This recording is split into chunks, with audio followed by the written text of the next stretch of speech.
Үннээр дүүрэн амьдраарай. Амлаж хэлсэн үгэндээ шуушин өсөө түрээрээ агуу дээдсийн удамшуу шулан шудраг замнаарай.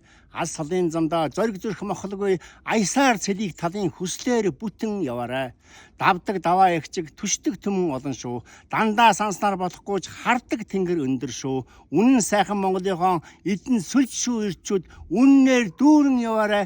Үүсээр цагаан гэрэлтээрээ зорж сансан зүгтээ адуу шиг дүүлээд хүрээрээ зол завшаан их шүү тэнүүн дөлгөөн замнаарай зон олны дундаа ашил тусыг дутаалгүй зоргоор мандах нарны замаар зүү яваарай буурал дээдсийн сургаалыг уушиг суугаад санаарай буцах чамтай хорвоо шүү нэгэн зангаар туулаарай буугаад мордохын хооронд буруу зүрүү сандаггүй буйнаар заяас нь нутагта ээлээр дүүрэн мандаарай давдаг даваа ихчиг түшдэг түмэн олон шүү дандаа санснаар болохгүйч хардаг тэнгэр өндөр шүү үнэн сайхан Монголынхон эзэн сүлж шүү ирчүүд үннээр дүүрэн яваарай үүсээр цагаан гэрэлтээрээ